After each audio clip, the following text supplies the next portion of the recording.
সম্মানিত শুধু একটা ভবিষ্যৎবাণী দিয়েই আমার বক্তব্য শুরু করছি। মুসলমান মরছে সেটা আফসোসের বিষয় নয়, বাইতুল মুকাদ্দাসে হামলা চালাচ্ছে সেটা আমাদের দুঃখের বিষয় নয়। কেননা আল্লাহ রসুল বলে গেছেন, গাজা যতদিন পৃথিবীর বুকে আছে ততদিন মুসলমান সেখানে থাকবে, পৃথিবী যতদিন আছে বাইতুল মুকাদ্দাস ততদিন থাকবে। বাইতুল মুকাদ্দাস মুসলমান থেকে নিতে পারবে না ইনশাল্লাহ। তবে আমাদের প্রতিবাদ হলো এটাই, তারা আমার ভাইকে শহীদ করেছে, তারা আমার বোনকে শহীদ করেছে, তারা ছোট ছোট শিশু বাচ্চাদেরকে শহীদ করেছে, তাই তাদেরকেও তার প্রতিফল, তাদেরকেও তার বদলা দিতে হবে।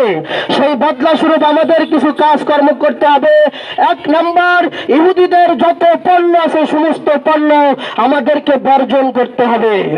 আমাদের শরীরে যদি রক্ত, মুসলমানের রক্ত বয়ে থাকে, মুসলমান মায়ের গর্ভে যদি আমাদের জন্ম হয়ে থাকে, এক নম্বর দায়িত্ব আর কর্তব্য হলো মুসলমানদের প্রত্যেক, ইহুদিদের প্রত্যেক পণ্য আমাদেরকে বর্জন করতে হবে।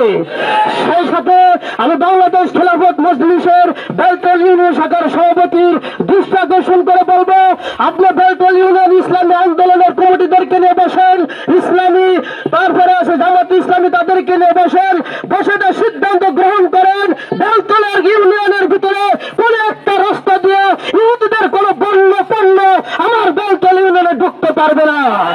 সেই জন্য বড় বড় ব্যানার তৈরি করতে হবে। যত দিক দিয়ে বেলতল ইউনিয়নে প্রবেশ রাস্তা আছে সমস্ত রাস্তায় সেই ব্যানার গুলো লাগাতে হবে। আর বলতে হবে বেলতল ইউনিয়নে আজকের থেকে সমস্ত ইহুদিদের পণ্য বয়কট করা হলো।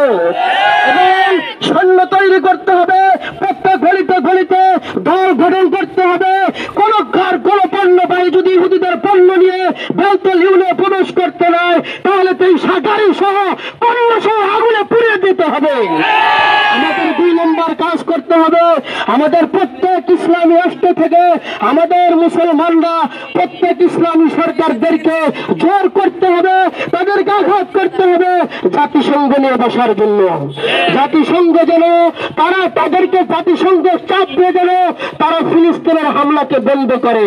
হ্যাঁ, যদি কোন মুসলমানের সরকার যদি লাল কুত্তার কোন টাকা খেয়ে যদি মুসলমানের পক্ষে কথা না বলে, তাহলে ওই মুসলমান সরকারকে ঘাড় ধরিয়ে গদির থেকে নামা দিতে হবে। কিভাবে নামা দিতে হবে সেটা যদি জানা না থাকে, 24-এর বিপ্লব থেকে বাংলাদেশ থেকে শিখে নিতে হবে।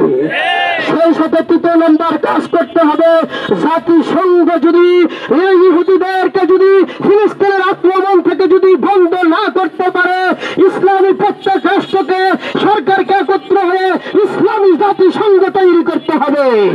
সম্মানিত সাথী ও বন্ধুগণ, সর্বশেষ দাবি জানাই বাংলাদেশ খেলাফত বেলতল ইউনিয়নের এই বেলতল ইউনিয়ন শাখার থেকে আমি আমার নেতা বাংলাদেশ খেলাফত মজলিসের সম্মানিত সভাপতি আল্লামা মামুনুল হকের কান পর্যন্ত পৌঁছা দিতে চাই, আপনার বাবার জীবদ্দশায় যেমন ওই ফিলিস্তিনের পক্ষে লং মার্চে ডাক দিয়েছিল, আপনার সেই বাবার স্মৃতি হিসেবে ফিলিস্তিনের মুসলমানদের আজাদ ও স্বাধীন করার জন্য বাংলাদেশ থেকে ফিলিস্তিনের পথে লং মার্চের ডাক দেন।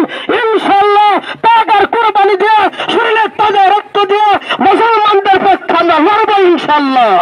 নাসরুন মিনাল্লাহি ওয়া ফাতহুন করিব। আসসালামু আলাইকুম ওয়া রাহমাতুল্লাহ।